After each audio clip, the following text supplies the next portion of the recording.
24 ಕನ್ನಡ ನ್ಯೂಸ್ಗೆ ಸ್ವಾಗತ. ಮಹಿಳಾ ಮತ್ತು ಮಕ್ಕಳ ಕಲ್ಯಾಣ ಇಲಾಖೆ ಸಚಿವೆ ಲಕ್ಷ್ಮೀ ಹೆಬ್ಬಾಳ್ಕರ್ ಅವರು ಪಂಚಮಸಾಲಿ ಸಮಾಜದವರು ಅಲ್ಲ. ಅವರು ವೀರಶೈವ ಲಿಂಗಾಯತ ಬಣಜಿಗರು. ಲಕ್ಷ್ಮೀ ಅವರ ಗಂಡನ ಮನೆಯವರು ಬಣಜಿಗರು. ಪಂಚಮಸಾಲಿ ಮತವನ್ನ ಪಡೆಯಲು ಈ ರೀತಿ ಹೇಳಿಕೆ ಕೊಡುವುದು ಸರಿಯಲ್ಲ ಅಂತ ಬಿಜೆಪಿ ರಾಜ್ಯ ಉಪಾಧ್ಯಕ್ಷ ಮುರುಗೇಶ್ ದಿರಾಣಿ ಹೇಳಿದ್ದಾರೆ. ಬಿಜೆಪಿ ಕಚೇರಿಯಲ್ಲಿ ಕರೆಯಲಾದಂತಹ ಸುದ್ದಿಗೋಷ್ಠಿಯಲ್ಲಿ ಮಾತನಾಡಿದರು. ಮಹಿಳಾ ಮತ್ತು ಮಕ್ಕಳ ಕಲ್ಯಾಣ ಇಲಾಖೆ ಸಚಿವೆ ಲಕ್ಷ್ಮೀ ಹೆಬ್ಬಾಳ್ಕರ್ ಅಮ್ಮ ಲಕ್ಷ್ಮೀ ಅಕ್ಕ, ನೀವೇ ಬೆಳಗಾವಿಯವರಲ್ಲ, ನೀವು ಖಾನಾಪುರ ತಾಲೂಕಿನ ಹಟ್ಟಿಹೊಳಿಯವರು. ಅಲ್ಲಿಂದ ಬಂದು ನೀವು ಗ್ರಾಮೀಣ ಮತಕ್ಷೇತ್ರದಿಂದ ಸ್ಪರ್ಧೆ ಮಾಡಿದ್ದೀರಿ. ಅದಕ್ಕೆ ಬಿಜೆಪಿಯವರು ಯಾರು ಕೂಡ ಆಕ್ಷೇಪ ವ್ಯಕ್ತಪಡಿಸಿಲ್ಲ. ಸಿದ್ದರಾಮಯ್ಯ ಅವರು ಈ ಕಿತ್ತೂರು ಚೆನ್ನಮ್ಮ ಬ್ರಿಟಿಷರ ವಿರುದ್ಧ ಹೋರಾಡಿದ ಶ್ರೇಯ ಅವರಿಗೆ ಸಲ್ಲುತ್ತೆ. ಹೆಬ್ಬಾಳ್ಕರ್ ಅವರು ಕಿತ್ತೂರು ಚೆನ್ನಮ್ಮನಿಗೆ ಹೋಲಿಕೆ ಮಾಡಿಕೊಳ್ಳುವುದು ಸರಿಯಲ್ಲ ಎಂದು ಆಕ್ರೋಶ ವ್ಯಕ್ತಪಡಿಸಿದ್ದಾರೆ. ವೀರಶೈವ ಲಿಂಗಾಯತ ಪಂಚಮಸಾಲಿ ಸಮಾಜಕ್ಕೆ 2A ಮೀಸಲಾತಿ ಹೋರಾಟದಲ್ಲಿ ಹೆಬ್ಬಾಳ್ಕರ್ ಅವರು ಬಿಜೆಪಿ ಸರ್ಕಾರದಿಂದ ಮೀಸಲಾತಿ ಕೊಡಿಸಿದ್ರೆ ನಿಮಗೆ ನಮ್ಮ ಸಮಾಜದವನ್ನ ಕರೆದುಕೊಂಡು ಬಂದು ಬೆಳಗಾವಿ ಕುಂದ ಕೊಡೋದಾಗಿ ಹೇಳಿದ್ರು. ಆದ್ರೆ ನಮ್ಮ ಸರ್ಕಾರ ಅಧಿಕಾರಕ್ಕೆ ಬಂದು 3 ತಿಂಗಳಲ್ಲಿ ಪಂಚಮಸಾಲಿ ಸಮಾಜಕ್ಕೆ 2A ಮೀಸಲಾತಿ ಕೊಡಿಸಿದ್ರೆ ಬಂಗಾರದ ಬಳೆ ಕೊಡಿಸಬೇಕು ಅಂತಿದ್ರು. ಪಂಚಮಸಾಲಿ ಸಮಾಜದ ಬಗ್ಗೆ ಕಳಕಳಿ ಇದ್ರೆ ಮೀಸಲಾತಿ ಕೊಡಿಸಬೇಕಾಗಿತ್ತು, ಆದ್ರೆ ಕೊಡಿಸಲಿಲ್ಲ. ಹೆಬ್ಬಾಳ್ಕರ್ ರಾಜೀನಾಮೆ ಕೊಡಬೇಕು. 2A ಮೀಸಲಾತಿ ಕೊಡಿಸಿದ ಮೇಲೆ ಸಿದ್ದರಾಮಯ್ಯ ಹಾಗೂ ಡಿಕೆ ಶಿವಕುಮಾರ್ ಅವರಿಗೆ ಉನ್ನತ ಹುದ್ದೆ ಕೊಡಿಸುವಂತೆ ನಾವು ಮನವಿ ಮಾಡ್ತೀವಿ ಎಂದರು. ಬೆಳಗಾವಿ ಲೋಕಸಭಾ ಮತಕ್ಷೇತ್ರದ ಎನ್ಡಿಎ ಅಭ್ಯರ್ಥಿಯಾಗಿರುವ ಜಗದೀಶ್ ಶೆಟ್ಟರ್ ಅವರು ಮುಖ್ಯಮಂತ್ರಿಯಾದ ಅವಧಿಯಲ್ಲಿ ಬೆಳಗಾವಿಗೆ ಸಾಕಷ್ಟು ಅಭಿವೃದ್ಧಿ ಪರ ಕೆಲಸ ಮಾಡಿದ್ದಾರೆ. ಪ್ರಧಾನಿ ಮೋದಿ ಅವರು ದೇಶದ ಅಭಿವೃದ್ಧಿ ಮಾಡೋದ್ರ ಜೊತೆಗೆ ವಿಶ್ವವೇ ಭಾರತದ ಕಡೆಗೆ ತಿರುಗಿ ನೋಡೋ ಹಾಗೆ ಮಾಡಿದ್ದಾರೆ. ಹಿರಿಯರಾದ ಜಗದೀಶ್ ಶೆಟ್ಟರ್ ಅವರನ್ನ ಬೆಳಗಾವಿ ಜಿಲ್ಲೆಗೆ ಲೋಕಸಭಾ ಸದಸ್ಯರನ್ನಾಗಿ ಪಕ್ಷ ಆಯ್ಕೆ ಮಾಡಿರುವಂತದ್ದು ತಮ್ಮೆಲ್ಲರಿಗೂ ಗೊತ್ತಿರುವಂತದ್ದು. ಅವರ ಅಧಿಕಾರದ ಅವಧಿಯಲ್ಲಿ ಮತ್ತು ಪಕ್ಷದ ಸಂಘಟನೆ ಸಮಯದಲ್ಲಿ ವಿಶೇಷವಾಗಿ ಕರ್ನಾಟಕ ರಾಜ್ಯಾದ್ಯಂತ ಮತ್ತು ಉತ್ತರ ಕರ್ನಾಟಕಕ್ಕೆ ಅತಿ ಹೆಚ್ಚಿನ ಸವಲತ್ತುಗಳನ್ನು ತರುವುದರ ಮುಖಾಂತರ ಅವರೊಬ್ಬ ಮುತ್ಸದ್ದಿಯ ದೂರದರ್ಶಿಗಳಂತ ರಾಜಕಾರಣಿ ಅನ್ನುವಂಥದ್ದು ಬಹಳ ಸ್ಪಷ್ಟವಾಗ್ತಾ ಇದೆ. ಇದರ ಜೊತೆಗೆ ನಮ್ಮ ಹಿಂದಿನ ಲೋಕಸಭಾ ಸದಸ್ಯರು ಮಾನ್ಯ ಶ್ರೀ ದಿವಂಗತ ಸುರೇಶ್ ಅಂಗಡಿ ಅವರು ಸಹಿತ ಈ ಭಾಗದಲ್ಲಿ ಅತಿ ಹೆಚ್ಚು ಕೆಲಸಗಳನ್ನು ಮಾಡೋದ್ರ ಮುಖಾಂತರ ಈ ರೈಲ್ವೆ ಬಗ್ಗೆ ಇರಬಹುದು, ವಿಮಾನ ನಿಲ್ದಾಣ ಮಾಡುವಂತದ್ರಲ್ಲಿರಬಹುದು, ನ್ಯಾಷನಲ್ ಹೈವೇಗಳನ್ನು ಮಾಡುವಂತದ್ದಿರಬಹುದು, ಈ ವಿಧಾನಸೌಧದ್ದಿರಬಹುದು, ಸಾಕಷ್ಟು ಅಭಿವೃದ್ಧಿ ಕೆಲಸಗಳನ್ನ ಹಾಗೂ ಸ್ಮಾರ್ಟ್ ಸಿಟಿಯನ್ನು ಮಾಡುವಂತದ್ರಲ್ಲಿ ತಮ್ಮದೇ ಆಗಿರುವಂತಹ ಒಂದು ಅಭಿವೃದ್ಧಿಯ ಕೆಲಸಗಳನ್ನು ಅವರು ಮಾಡಿದರು. ದುರಾದೃಷ್ಟವಶಾತ್ ಅವರು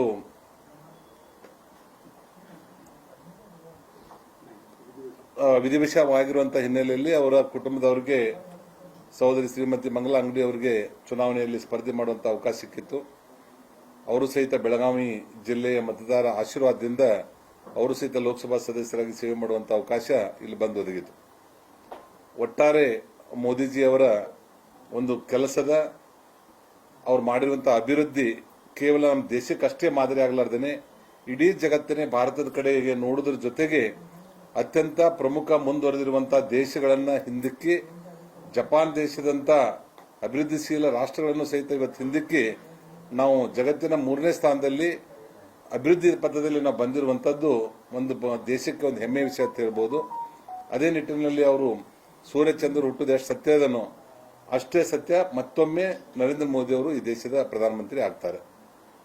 ನಾ ಇವತ್ತು ಪತ್ರಿಕೆಗಳಲ್ಲಿ ನೋಡ್ತಾ ಇದೆ, ಬೇರೆ ಬೇರೆ ನಾನು ಜಿಲ್ಲೆಗಳ ಪ್ರವಾಸದಲ್ಲಿದ್ದಾಗ ನಮ್ಮ ಪ್ರತಿಪಕ್ಷದ ಈ ಲೋಕಸಭಾ ಕಾಂಗ್ರೆಸ್ಸಿನ ಅಭ್ಯರ್ಥಿಯ ತಾಯಿಯವರು ಶ್ರೀಮತಿ ಲಕ್ಷ್ಮೀ ಹೆಬ್ಬಾಳ್ಕರ್ ಅವರು ಕೆಲವೊಂದು ಜಗದೀಶ್ ಶೆಟ್ಟರ್ ಅವ್ರ ಬಗ್ಗೆ, ನಮ್ಮ ಪಕ್ಷದ ಬಗ್ಗೆ ಒಂದು ಕೆಲವೊಂದು ಕಮೆಂಟ್ಸ್ ಅನ್ನ ಮಾಡ್ತಾ ಇರುವಂತದ್ದು ನಾನು ಗಮನಿಸಿದ್ದೇನೆ.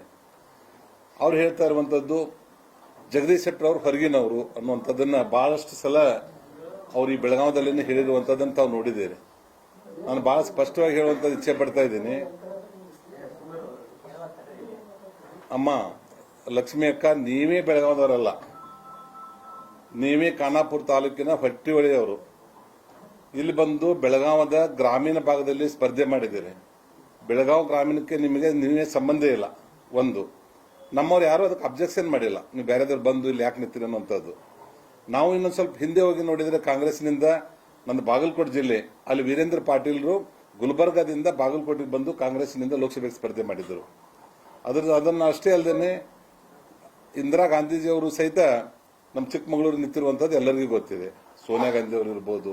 ಅಷ್ಟೇ ಅಲ್ಲದೆ ಅಸೆಂಬ್ಲಿಯಲ್ಲಿನೂ ಸಹಿತ ನಮ್ಮ ಮೈಸೂರಿನಿಂದ ಬದಾಮಿ ತಾಲೂಕಿಗೆ ಸಿದ್ದರಾಮಯ್ಯ ಸಾಹೇಬರು ಸಹಿತ ಅಲ್ಲಿ ಬಂದು ನಿಂತಿದ್ರು. ನಾವು ಯಾರೂ ಅಬ್ಜೆಕ್ಷನ್ ಮಾಡಿಲ್ಲ. ಅಂದ್ರೆ ಬಹಳ ಸ್ಪಷ್ಟವಾಗಿ ನಾನು ಹೇಳಿಕೆ ಇಚ್ಛೆ ಪಡ್ತಾ ಇದ್ದೀನಿ. ಜಗದೀಶ್ ಶೆಟ್ಟರು ಕರ್ನಾಟಕದಲ್ಲಿ ಅಷ್ಟೇ ಅಲ್ಲ, ಲೋಕಸಭೆಗೆ ಭಾರತ ದೇಶದಲ್ಲಿ ಎಲ್ಲಿ ಬೇಕಾದಲ್ಲಿ ನಿಲ್ಲಕ್ಕೆ ಕಾನೂನಿನಲ್ಲಿ ಅವಕಾಶ ಇದೆ ಮತ್ತು ಅವ್ರು ಯಾವುದೇ ರೀತಿಯಿಂದ ಹೊರಗಿನವ್ರು ಅಲ್ಲ ಅನ್ನುವಂಥದ್ದನ್ನ ಬಹಳ ಸ್ಪಷ್ಟವಾಗಿ ಹೇಳಿಕೆ ಇಚ್ಛೆ ಪಡ್ತಾ ಇದ್ದೀನಿ. ಇನ್ನೊಂದು ಬಹಳ ಪ್ರಮುಖವಾಗಿ ಹೇಳ್ತಾ ಇರುವಂಥದ್ದು, ನಾನು ಚೆನ್ನಮ್ಮನ ರಕ್ತವನ್ನು ಹಂಚ್ಕೊಂಡು ಹುಟ್ಟಿರುವಂಥವ್ರು, ನಾ ಅಷ್ಟೊಂದು ಶಕ್ತಿಶಾಲಿ ಅನ್ನುವಂಥದ್ದು ಬಹಳಷ್ಟು ಸಲ ಅವ್ರು ಬರ್ತಾ ಇದೆ. ನಾನೊಂದು ಹೇಳ್ತಾ ಇದ್ದೀನಿ, ತಾಯಿ ಚೆನ್ನಮ್ಮ ಅವರ ಹೋಲಿಕೆ ಮಾಡುವಂಥದ್ದು ನಮ್ಮ ಕರ್ನಾಟಕ ರಾಜ್ಯದಲ್ಲಿ ನನಗಿಲ್ಲ, ಅವ್ರಿಗಿಲ್ಲ, ಯಾರಿಗೂ ಇಲ್ಲ. ತಾಯಿಗೆ ವಿಶೇಷವಾಗಿರುವಂಥ ಒಂದು ಸ್ಥಾನಮಾನ ಇದೆ. ಅಂಥ ಕಷ್ಟದ ಸಮಯದಲ್ಲಿ ಬ್ರಿಟಿಷರ ಜೊತೆಗೆ ವಿರುದ್ಧವಾಗಿ ಹೋರಾಡಿ ಬ್ರಿಟಿಷರನ್ನ ಸೆದೆ ಬಡಿದಿರುವಂಥದ್ದು ಎಲ್ಲರಿಗೂ ಗೊತ್ತಿರುವಂಥದ್ದು. ಇವತ್ತು ಲಕ್ಷ್ಮೀ ಮೇಡಮ್ ಅವ್ರು ಇರ್ಬೋದು, ಮುರುಗೇಶ್ ಇರ್ಬೋದು, ಮತ್ತೆ ಯಾರು ಇರ್ಬೋದು, ಇವತ್ತಿನ ಆರ್ಗನೈಸೇಷನ್ದಲ್ಲಿ ನಾವು ಏನೋ ಸ್ವಲ್ಪ ಜೋರಾಗಿ ಮಾತಾಡ್ಲಿಕ್ಕೆ ಬರ್ತದೆ ಅನ್ನೋದು ಮಟ್ಟಿಗೆ ಅಥವಾ ಒಂದು ಮಂತ್ರಿ ಆಗಿದೆ ಅನ್ನೋದು ಮಟ್ಟಿಗೆ ಆ ತಾಯಿಯನ್ನು ಹೋಲಿಸ್ಕೊಳ್ಳುವಂತ ಸರಿಯಲ್ಲ. ಇವತ್ತಿಗಾದ್ರೂ ನಿಮ್ಮ ಮುಖಾಂತರ ವಿನಂತಿಯನ್ನು ಮಾಡ್ತೀನಿ, ಯಾವುದೇ ಕಾರಣಕ್ಕೂ ತಾಯಿ ನಮ್ಮ ಕಿತ್ತೂರು ಚೆನ್ನಮ್ಮಾಜಿ ಅವರನ್ನ ಹೋಲಿಕೆ ಮಾಡ್ಕೋಬಾರ್ದು ಅನ್ನೋಂಥದ್ದನ್ನು ಹೇಳ್ತೇನೆ. ಇದು ಮೊದಲೇದ್ದು. ಇನ್ನೊಂದು ಬಹಳ ಸ್ಪಷ್ಟವಾಗಿ ಹೇಳ್ತಾ ಇರುವಂತದ್ದು, ಲಕ್ಷ್ಮೀ ಹೆಬ್ಬಾಳ್ಕರ್ ಆಗಿರುವಂತದ್ದು ಮದುವೆ ಆದ ನಂತರ. ಮದುವೆ ಆಗೋದಕ್ಕಿಂತ ಮುಂಚಿತವಾಗಿ ಅವರು ಲಕ್ಷ್ಮೀ ಹೊಟ್ಟಿಹೊಳಿ ಅವ್ರದ್ದು, ಖಾನಾಪುರ ತಾಲೂಕಿನ ಹೊಟ್ಟಿಹೊಳಿ ಏನು ವಿಲೇಜ್ ಬರ್ತೈತೆ, ಆ ಸರ್ನೇಮು ಬರ್ತದೆ. ಲಕ್ಷ್ಮೀ ಹೊಟ್ಟಿಹೊಳಿ ಅವರು ಪಂಚಮಸಾಲಿ ನನಗೆ ಗೊತ್ತಿರೋ ಮಟ್ಟಿಗೆ. ಯಾಕಂದ್ರೆ ಅವ್ರದ್ದು ಕಾಲೇಜಿನ ಸ್ಕೂಲದ ಸರ್ಟಿಫಿಕೇಟ್ ತೆಗೆದು ನೋಡಿದ್ರೆ ಅಲ್ಲಿ ಬರೀ ಹಿಂದೂ ಲಿಂಗಾಯತ ಅಂತ ಅಷ್ಟೇ ಬರ್ಸಿದ್ದಾರೆ. ಅದಾದ್ಮೇಲೆ ಅವ್ರ ಮದುವೆ ಆಗಿರುವಂತದ್ದು ರವೀಂದ್ರ ಹೆಬ್ಬಾಳ್ಕರ್ ಅವ್ರನ್ನ. ರವೀಂದ್ರ ಹೆಬ್ಬಾಳ್ಕರ್ ಯಾವ ಕಾಸ್ಟು? ಲಿಂಗಾಯತ್ ಬನಿಜ ಕಮ್ಯುನಿಟಿ. ಒಂದ್ಸಲ ಮದುವೆ ಆದ್ಮೇಲೆ ಗಂಡನ ಸರ್ನೇಮ್ ಬರ್ತದ, ಲಕ್ಷ್ಮೀ ಹೊಟ್ಟಿಹೊಳಿ ಹೋಗಿ ಲಕ್ಷ್ಮೀ ಹೆಬ್ಬಾಳ್ಕರ್ ಆದ್ರು. ಅವಾಗ ಯಾರಿಗೆ ಮಕ್ಕಳಿಗೆ ಬರ್ಬೇಕಂತಂದ್ರೆ ಅವ್ರ ಕಮ್ಯುನಿಟಿ ಮತ್ತು ಸರ್ನೇಮ್ ಅದು ಆ ಗಂಡನ ಸರ್ನೇಮು ಗಂಡನ ಕಮ್ಯುನಿಟಿನೇ ಬರ್ತದೆ, ಎಲ್ಲರಿಗೂ ಗೊತ್ತಿರುವಂತದ್ದು. ಹಿಂಗಾಗಿ ಲಕ್ಷ್ಮೀ ರವೀಂದ್ರ ಹೆಬ್ಬಾಳ್ಕರ್ ಆದ್ಮೇಲೆ ಮೃಣಾಲ್ ಹೆಬ್ಬಾಳ್ಕರ್ನು ಸಹಿತ ಮೃಣಾಲ್ ರವೀಂದ್ರ ಹೆಬ್ಬಾಳ್ಕರ್ ಆಗ್ತದೆ. ಅವಾಗ ಅವ್ರ ಕಮ್ಯುನಿಟಿ ಯಾವ್ದು ಬಂತು? ವೀರಶೈವ ಲಿಂಗಾಯತ ಬನಿಜ ಕಮ್ಯುನಿಟಿ ಬಂತು. ಅದ್ರ ಸಲಾಗಿ ನಮ್ಮ ಮೇಲೆ ಹರಿತಾ ಇರುವಂತದ್ದು ಪಂಚಮಸಾಲಿ ರಕ್ತ ಅನ್ನುವಂಥದ್ದು ಅದು ಹೇಳುವಂಥದ್ದು ಅಷ್ಟು ಸೂಕ್ತ ಅಲ್ಲ. ಅಂದ್ರೆ ಏನ್ ಹೇಳಿಕೊಂಡಿದ್ದಾರೆ, ಜಗದೀಶ್ ಶೆಟ್ಟರು ಬೇರೆ ಕಮ್ಯುನಿಟಿ ಅವರು ಬೆಳಗಾವಿ ಲೋಕಸಭಾ ಕ್ಷೇತ್ರದಲ್ಲಿ ಅತಿ ಹೆಚ್ಚಿನ ಸಂಖ್ಯೆಯಲ್ಲಿ ಪಂಚಮಸಾಲಿಗಳು ಇರ್ತಾ ಇರೋದ್ರಿಂದ ಆ ವೋಟ್ ಬ್ಯಾಂಕ್ ಅನ್ನ ತಮ್ಮ ವಶ ಮಾಡ್ಕೊಳ್ಳೋದ್ರ ಸಲುವಾಗಿ ಅಪ್ಪಟ ಸುಳ್ಳನ್ನು ಹೇಳ್ತಾ ಇರುವಂತವ್ರು ಯಾರಾದ್ರೂ ಇದ್ರೆ ಅದು ಲಕ್ಷ್ಮೀ ಹೆಬ್ಬಾಳ್ಕರ್ ಅವರು ಅನ್ನೋದನ್ನ ಬಹಳ ಸ್ಪಷ್ಟವಾಗಿ ಹೇಳಿ ಇಚ್ಛೆ ಪಡ್ತಾ ಇದ್ದೇನೆ. ನಿಮ್ಮ ಪಕ್ಷದ ತತ್ವ ಸಿದ್ಧಾಂತಗಳನ್ನ, ತಾವು ಮಾಡಿರುವಂತಹ ಅಭಿವೃದ್ಧಿ ಕೆಲಸಗಳನ್ನ ಹೇಳಿ ವೋಟ್ ಕೇಳಿ, ನಮ್ದು ಏನು ಅಬ್ಜೆಕ್ಷನ್ ಇಲ್ಲ. ನಮ್ಮ ಮೋದಿಜಿಯವರು, ಯಡಿಯೂರಪ್ಪನವರು, ಜಗದೀಶ್ ಶೆಟ್ಟರು, ಬೊಮ್ಮಾಯಿ ಅವರು ಇಲ್ಲೇನು ಕೆಲಸ ಮಾಡಿದ್ದಾರೆ ಅವ್ರದ್ದು ನಾವು ಅಭಿವೃದ್ಧಿ ಕೆಲಸಗಳನ್ನು ಹೇಳ್ಕೊಂಡು ನಾವು ವೋಟ್ ಕೇಳ್ತೀವಿ. ಅದನ್ನೆಲ್ಲ ಬಿಟ್ಟು ತಪ್ಪದಾರಿಗೆ ಮತದಾರನ ಹೇಳುವಂತದ ಕಡೆ ಗಮನ ಹರಿಸಬಾರ್ದು. ನೀವು ಯಾವುದೇ ಕಾರಣಕ್ಕೂ ಸಹಿತ ಮೃಣಾಲ್ ರವೀಂದ್ರ ಹೆಬ್ಬಾಳ್ಕರ್ ಅವರು ಪಂಚಮಸಾಲಿ ಆಗಲಿಕ್ಕೆ ಸಾಧ್ಯನೇ ಇಲ್ಲ. ಒಂದು. ಇನ್ನೊಂದು ನಾನು ಬಹಳ ಸ್ಪಷ್ಟವಾಗಿ ಹೇಳುವಂಥದ್ದು, ಇವತ್ತು ಸಹೋದರಿ ಲಕ್ಷ್ಮೀ ಹೆಬ್ಬಾಳ್ಕರ್ ಅವರು ರಾಜೀನಾಮೆ ಕೊಡಬೇಕಾಗತ್ತೆ.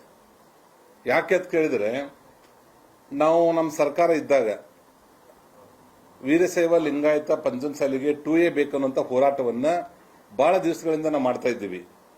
ನಮ್ಮ ಸರ್ಕಾರ ಇದ್ದಾಗ ಲಕ್ಷ್ಮೀ ಹೆಬ್ಬಾಳ್ಕರ್ ಅವ್ರ ಜೊತೆಗೆ ಇನ್ನೊಂದಿಷ್ಟು ಕಾಂಗ್ರೆಸ್ಸಿನವರು ಮತ್ತು ಬಿಜೆಪಿ ಅವರು ಸೇರಿ 2A ಸಲುವಾಗಿ ನಾವು ಹೋರಾಟವನ್ನು ಮಾಡಿದ್ದೀವಿ, ಪಾದಯಾತ್ರೆಯನ್ನು ಮಾಡಿದ್ದೀವಿ.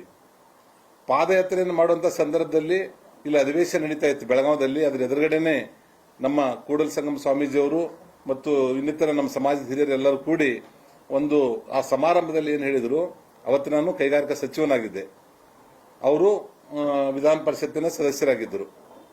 ಆ ಸಂದರ್ಭದಲ್ಲಿ ಹೇಳಿರುವಂತದ್ದು, ಮುರುಗೇಶನ್ನ ನಿಮ್ಮ ಸರ್ಕಾರದಲ್ಲಿ ನೀವು 2A ಮಾಡಿಕೊಟ್ರೆ ನಾನು ಬೆಳಗಾವದಿಂದ ಕುಂದಾ ತಗೊಂಡ್ಬಂದು ನಿಮ್ಮ ಮನೆತನ ಬಂದು ನಿಮ್ಗೆ ಸನ್ಮಾನ ಮಾಡಿ ಬರ್ತೇನೆ. ಇನ್ನೊಂದ್ಸಲ ಹೇಳ್ತೇನೆ, ನೀವು 2A ಮಾಡಿಕೊಟ್ರೆ ಬೆಳಗಾವದಿಂದ ಕುಂದಾ ತಂದು ನಾವೆಲ್ಲ ಸಮಾಜದವ್ರು ಕರ್ಕೊಂಡ್ಬಂದು ಸನ್ಮಾನ ಮಾಡ್ತೇನೆ. ಒಂದ್ ವೇಳೆ ನಿಮ್ದು ಆಗದೆ ಇದ್ರೆ ಮುಂದಿನ ಸಲ ನಮ್ಮ ಸರ್ಕಾರ ಬಂದ್ರೆ ಕೇವಲ 3 ತಿಂಗಳಲ್ಲಿ ನಾ 2A ಮಾಡಿಕೊಡ್ತೇನೆ. ಅವಾಗ ನೀವು ಮುದೋಳದಿಂದ ಒಂದು ತೊಲಿ ಒಂದು ಬಂಗಾರದ ಬಳೆ ಅಂತಂದು ನನಗೆ ಸನ್ಮಾನ ಮಾಡಬೇಕು ಅನ್ನುವಂಥದ್ದನ್ನ ಅವ್ರು ಹೇಳಿದ್ರು. ತಾವೇ ಎಲ್ಲರೂ ಇಲ್ಲಿರುವಂಥ ಪತ್ರಕರ್ತ ಮಿತ್ರರು ಇದನ್ನು ಭಾಳ ಹೈಲೈಟ್ ಮಾಡಿದ್ರೆ ತಮಗೆಲ್ಲರಿಗೂ ನೆನಪಿರುತ್ತೆ ನಾನು ಭಾವಿಸ್ತೇನೆ.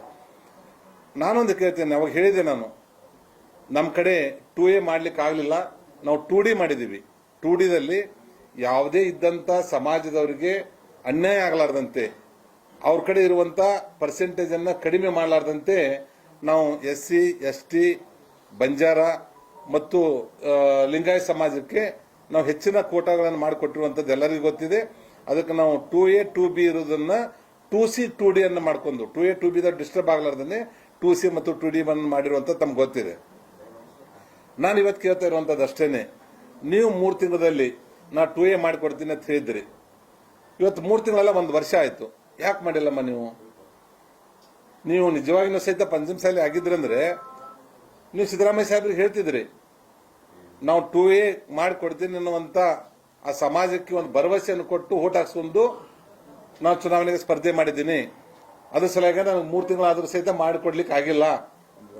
3 ತಿಂಗಳಲ್ಲಿ ಆಗಿಲ್ಲ, ಇವತ್ತು 1 ವರ್ಷ ಆದರೂ ಆಗಿಲ್ಲ. ಅದ್ರ ಸಲುವಾಗಿ ಈ ಸಮಾಜಕ್ಕೆ ಕಳ್ಕಳಿದ್ರೆ ಇವತ್ತನೇ ರಾಜೀನಾಮೆ ಕಳಿಸಿ 2A ಮಾಡಿಕೊಟ್ಟ ಮೇಲೆ ನೀವು ಮತ್ತೆ ಮಂತ್ರಿಗಳಾಗಿ ಮುಂದುವರಿರಿ.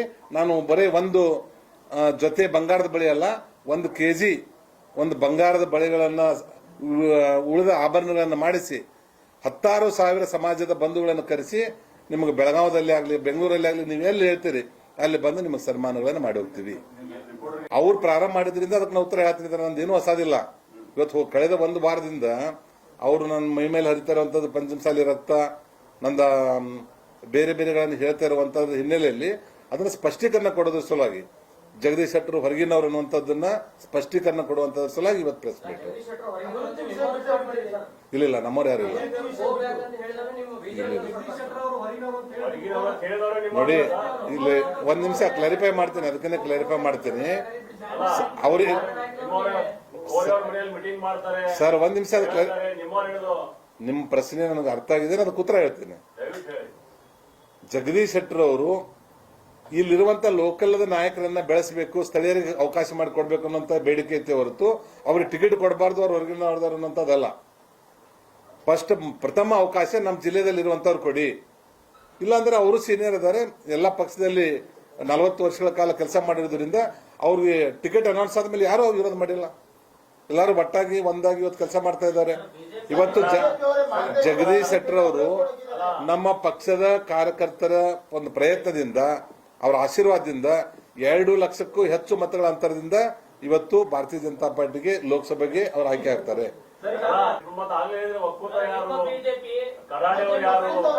ಸರ್, ನೀವು ಇನ್ನೊಂದ್ಸಲ ಅವ್ರದ್ದು ನೋಡಿ, ಅವ್ರಿಗೆ ಟಿಕೆಟ್ ಕೊಡಬೇಡ ಅಂತ ಎಲ್ಲಿ ಹೇಳಿಲ್ಲ. ಜಿಲ್ಲೆಯಲ್ಲಿ ಯಾರಿಗಾದ್ರೂ ಸ್ಥಳೀಯರಿಗೆ ಅವಕಾಶ ಮಾಡಿಕೊಡಿ, ಮೊದಲ ಆದ್ಯತೆ ಅವ್ರು ಹೇಳಿದ್ದು. ಇಲ್ಲ ಯಾರೋ ಅದನ್ನ ಕ್ರಿಯೇಟ್ ಮಾಡಿರುವಂತದ್ದು. ಇಲ್ಲಿ ಬೆಂಗಳೂರಲ್ಲಿ ನಮ್ಮ ಕಾಂಗ್ರೆಸ್ಸಿನ ಪ್ರಮುಖರು ಅದನ್ನ ಏನೇನು ಮಾಡಿ ಅದು ಬಿಜೆಪಿ ಅವ್ರ ಮೇಲೆ ಹೇಳುವಂತ ಪ್ರಯತ್ನ ಮಾಡಿದ್ದಾರೆ ಹೊರತು ಗೋಬ್ಯಾಕ್ ಅನ್ನುವಂಥದ್ದು ಯಾವುದೂ ಇಲ್ಲ. ಯಾರಿಗೆ ಕೊಪ್ಪಳ ಕೊಟ್ಟರೆ ಲಾಸ್ಟ್ ಟೈಮ್ ಒಂದೇ ಇತ್ತು. ಇಲ್ಲ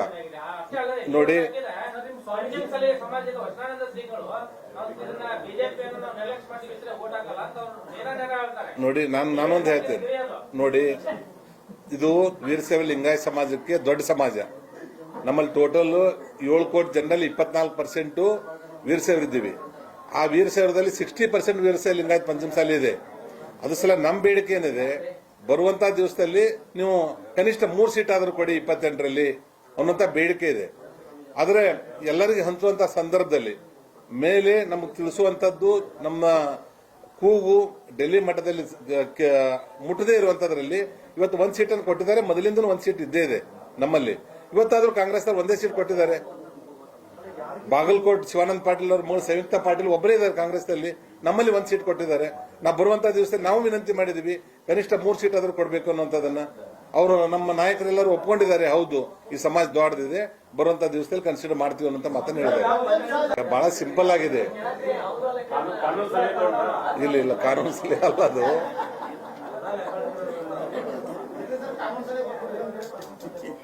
ಸರ್, ಗೊತ್ತಿರುವಂತ ವಿಷಯ ಇದೆ. ಇದ್ರಾಗ ನಾನು ಗೊತ್ತಿದೆ.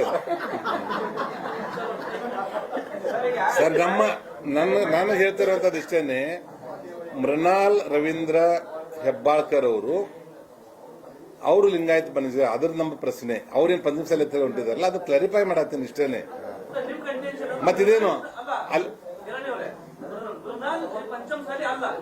ಹೌದು ಅದನ್ನೇ ಹೇಳ್ತಾ ಇರೋದು.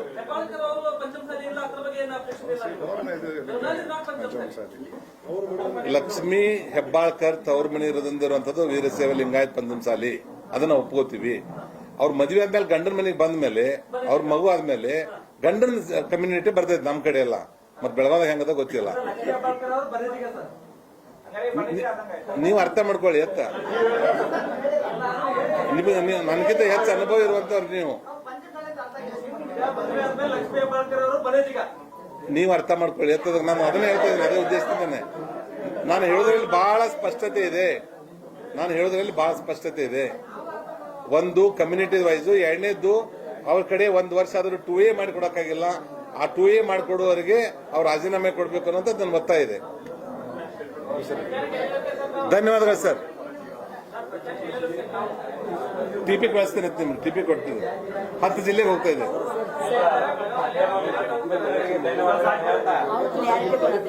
ಸರ್ ಒಂದ್ ನಿಮಿಷ, ನಾನು ಹೇಳ್ತಾ ಇರುವಂತದ್ದು, ಭಾರತೀಯ ಜನತಾ ಪಾರ್ಟಿ ಇದು ಯಾವುದೇ ಜಾತಿಯನ್ನು ಮುಂದಿಟ್ಕೊಂಡು ನಾವು ಚುನಾವಣೆ ಮಾಡ್ತಾ ಇಲ್ಲ.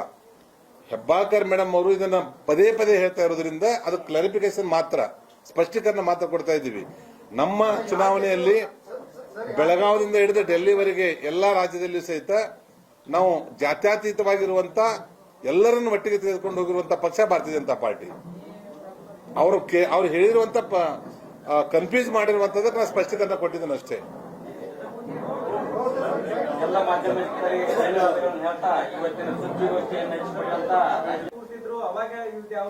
ಈಗೂ ಬೇರೆ ಸಮಾಜದ ಫಂಕ್ಷನ್ ಬಂತು, ಸಾರ್ವಜನಿಕ ಅಕ್ಕಪಕ್ಕದ ಕೂಡಬಾರ್ದೇನಿದೆ. ಇವತ್ತು ರಾಜಕಾರಣ ಇದೆ. ಹೌದೌದು, ಒಂದೇ ವೇದಿಕೆಯಲ್ಲಿ ಎಲ್ಲರೂ ಕರ್ಕೊಂಡು ಸರ್, ನೀವು ಬಂದ್ರೆ ನಿಮ್ಗೆ ಕರ್ಕೊಂಡು ಮಾಡ್ತೀವಿ.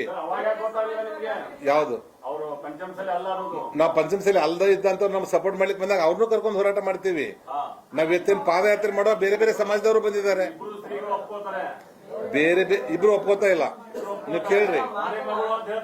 ಹೌದು, ಯಾರು ಈ ಸಮಾಜವನ್ನ ಅಪ್ಕೊಂಡು ಯಾರು ಮುಂದೆ ಬರ್ತಾರೆ? ಇಲ್ಲ ನೀವು ಬಹಳ ಸ್ಪಷ್ಟತೆ ಇದೆ ಇದರಲ್ಲಿ. ಅವ್ರಿಗೆ ಗೊತ್ತಿಲ್ಲ ಇದು. ಅವ್ರಿಗೆ ನಾನೇನು ಡಿಟೇಲ್ ಆಗಿ ಹೇಳಿದೆ ಅವ್ರಿಗೆ ಗೊತ್ತಿಲ್ಲ. ಅವ್ರಿಗೆ ಗೊತ್ತಾದ್ರೆ ಅಂದ್ರೆ ಅವ್ರು ಒಪ್ಕೋತಾರೆ. ನನಗೂ ಗೊತ್ತಿರಲಿಲ್ಲ ಮೊದಲು. ನಿಮ್ಮಿಂದ ಮುಟ್ತದಲ್ಲ ಈಗ. ಅಲ್ಲ, ನಾನು ಸರ್ ಈಗ ಸರ್ ಒಂದ್ ನಿಮಿಷ ಕೇಳಿ. ನಾನು ಅವ್ರು ಹೋರಾಟ ಮಾಡೋ ಸಂದರ್ಭದಲ್ಲಿ ಇಷ್ಟು ಡಿಟೇಲ್ ಗೊತ್ತಿರಲಿಲ್ಲ. ರವೀಂದ್ರ ಹೊಟ್ಟಿಹೊಳಿ ಅವ್ರು ಯಾವ ಕಾಸ್ಟ್ ಅನ್ನೋ ಅಂತ ನಮ್ಗೆ ಗೊತ್ತಿರಲಿಲ್ಲ. ಅದ್ರ ಸಲುವಾಗಿ ಎಲ್ಲರೂ ವೇದಿಕೆ ಮೇಲೆ ಬಂದಾಗ ನಾವು ಎಲ್ಲರೂ ಒಪ್ಪೋದು ಮಾಡ್ಕೋಬೇಕಾಗ್ತದೆ. 3.5% ಇಂದ 7% ಮಾಡುವಾಗ ನಾವು ಹೋರಾಟದಲ್ಲಿ ನಾವು ಭಾಗವಹಿಸಿದ್ದೀವಿ. ಹೌದು, ಕರೆನ ಅದಕ್ಕೆ ಜ್ಞಾನ ಸ್ಪಷ್ಟೀಕರಣ ಕೊಡತ್ತೇನೆ. ಅವರು ಬಂದು ಸ್ಪಷ್ಟೀಕರಣ ಕೊಡಿ.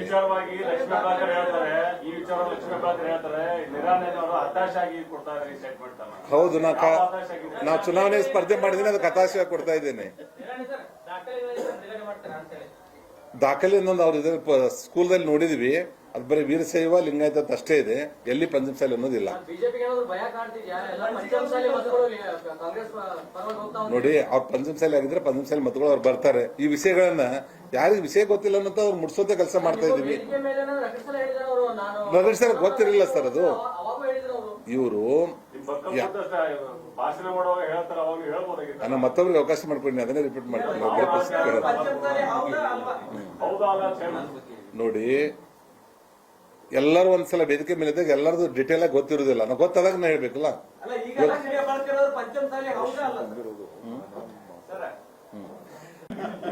ಅದರಲ್ಲಿ ಸ್ವಲ್ಪ ನೋಡೋಣ. ನೀವು ಯಾವ ರೀತಿ ಹೈಲೈಟ್ ಮಾಡ್ತೀರಿ ಅದ್ರ ಮೇಲೆ.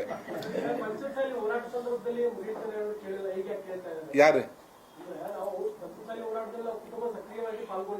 ಹೌದು, ನಾವು ಮಾಡಿದೀವಿ. ಅದನ್ನೇ ಹೇಳ್ತಿದ್ದೀನಲ್ಲ, ನಮ್ಮ ಸರ್ಕಾರದ ಅವಧಿಯಲ್ಲಿ 2A 2Bಗೆ ಡಿಸ್ಟರ್ಬ್ ಮಾಡ್ಲಾರ್ದೇನೆ ಹೊಸದ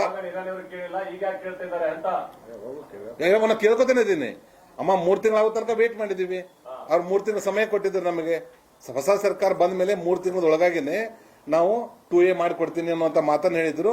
ಅಲ್ಲಿ ತನಕ 3 ತಿಂಗಳು ವೇಟ್ ಮಾಡಿದೀವಿ, 6 ತಿಂಗಳು ವೇಟ್ ಮಾಡಿದೀವಿ. 6 ತಿಂಗಳು ಆದ ನಂತರ ಇದು 3ನೇ ಸಲ ರಿಪೀಟ್ ಮಾಡ್ತಾ ಇರುವಂತದ್ದು ಅವ್ರಿಗೆ. ತಾಯಿ ನೀವು ಈಗಾಗಲೇ 2A ಮಾಡಿಕೊಡ್ತೇನೆ ಅಂದಿದ್ರಿ, ಸಮಯ ಹೋಗ್ತಾ ಇದೆ, ಎಲ್ಲಿ ಧ್ವನಿ ಎತ್ತಾ ಇಲ್ಲ. ಕ್ಯಾಬಿನೆಟ್ದಲ್ಲಾಗ್ಲಿ, ಸಾರ್ವಜನಿಕ ಸಮಾರಂಭದಲ್ಲಾಗ್ಲಿ, ಮೀಡಿಯಾಗಳ ಮುಂದಾಗ್ಲಿ ಇವತ್ತಿನವರೆಗೂ ನೀವು ಧ್ವನಿ ಎತ್ತಿಲ್ಲ. ಅದ್ರ ಸಲುವಾಗಿ ಸಾಧ್ಯವಾದಷ್ಟು ಬೇಗನೆ ಅದನ್ನು ಮಾಡಿಸ್ಕೊಡಕ್ಕೆ ನಿಮ್ಮ ಕೈಲಿ ಆಗಿಲ್ಲ. ಇವತ್ತು ರಾಜೀನಾಮೆ ಕೊಡಿ, 2A ಮಾಡಿಕೊಟ್ಟ ತಕ್ಷಣನೇ ನಾವೆಲ್ಲರೂ ಕೂಡ ಹೋಗಿ ಸಿದ್ದರಾಮಯ್ಯನವ್ರಿಗೆ, DK ಶಿವಕುಮಾರ್ಗೆ ಹೇಳಿ ಇದಕ್ಕಿಂತ ಹೆಚ್ಚಿನ ಸ್ಥಾನವನ್ನು ಕೊಡಿಸುವಂತ ವ್ಯವಸ್ಥೆಯನ್ನ ನಾವು ಮಾಡಿಕೊಡ್ತೀವಿ. ಒಂದ್ ನಿಮಿಷ. ಅವಾಗ ಲಕ್ಷ್ಮೀ ಹೆಬ್ಬಾಳ್ಕರು ಅವ್ರ ತವ್ರ ಮನಿ ಪಂಚಮಸಾಲಿ, ಈಗ ಮೃಣಾಲ್ ರವೀಂದ್ರ ಹೆಬ್ಬಾಳ್ಕರ್ ಅವರು ಪಂಚಮಸಾಲಿ ಅಲ್ಲ ಅನ್ನೋಂತ ನನ್ನ ವಾದ. ಈಗ ಅವ್ರೇನ್ ಹೇಳ್ತಿರ್ತಾರೆ, ಹೌದು ಅವಾಗ ಏನು ಇವತ್ತು ಹೇಳ್ತೀನಿ, ಅದಕ್ಕೆ ಬದ್ಧವಾಗಿದ್ದೇನೆ. ಇಲ್ಲ ಅವಾಗ ಅವರು ತಮ್ಮ ಸ್ವಂತಕ್ಕಿದ್ದಾಗ ನಾವು ಒಪ್ಕೊಂಡಿವಿ. ಈಗ ಅವ್ರ ಮಗಂದು ಎಲೆಕ್ಷನ್ ಇದೆ, ಮಗಂದು ಸಹಿತ ಪಂಚಮಸಾಲಿ ತಿಳಿಸಲ ಅದು ಅಲ್ಲ ಅನ್ನೋಂತ ನಾನು ಹೇಳ್ತಾ ಇದ್ದೇನೆ. ಅವ್ರ ಅಡ್ರೆಸ್ನೇ ಹೊಟ್ಟೆ ಹೇಳಿ ಅವ್ರು ಆಗುದಿಲ್ಲ ಅನ್ನೋಂಥದ್ದು ಅವತ್ತಿಂದ ಓದೀವಿ. ಇಲ್ಲ ಒಪ್ಕೊಂಡಿಲ್ಲ, ನಾವು ಅವತ್ತು ಒಪ್ಕೊಂಡಿಲ್ಲ, ಇವತ್ತು ಒಪ್ಕೊಂಡಿಲ್ಲ ಸರ್. ನಾವು ಅವತ್ತೂ ಒಪ್ಕೊಂಡಿಲ್ಲ. ಮತ್ತ ಅವ್ರು ಯಾವತ್ತೂ ಸಹಿತ ಇತ್ತಿತ್ತಲಾಗಿ ಅವ್ರ ಸಮಾಜ ಸಭೆಗಳಲ್ಲಿ ಭಾಗವಹಿಸ್ತಾ ಇದ್ದಾರೆ. ಇದು ಸಮಾಜದಲ್ಲಿ ಹೋರಾಟ ಪ್ರಾರಂಭ ಆಗಿರುವಂತದ್ದು 25 ವರ್ಷದಿಂದ, ಈಗ 3-4 ವರ್ಷದಿಂದ ಕಾಣಿಸ್ಕೊತಾ ಇದ್ದಾರೆ ಅವರು. ಬಿಜೆಪಿ ನಗರ ಘಟಕದ ಅಧ್ಯಕ್ಷೆ ಗೀತಾ ಸುತಾರ್, ಪಾಲಿಕೆ ಸದಸ್ಯ ಹನುಮಂತ ಕೊಂಗಾಲಿ, ಬಿಜೆಪಿ ಮುಖಂಡರು ಆದ ಎಂಪಿಜಿಯಲ್ಲಿ ಸೇರಿ ಮಾಹಿತಿಗಳು ಉಪಸ್ಥಿತರಿದ್ದರು. ತಾಜಾ ಸುದ್ದಿಗಾಗಿ ಟಿವಿ 24 ನ್ಯೂಸ್ಗೆ ಸಬ್ಸ್ಕ್ರೈಬ್ ಮಾಡಿ ಮತ್ತು ಬೆಲ್ ಐಕಾನ್ ಒತ್ತಿ ತಪ್ಪದೇ ಲಿಂಕ್ ಶೇರ್ ಮಾಡಿ.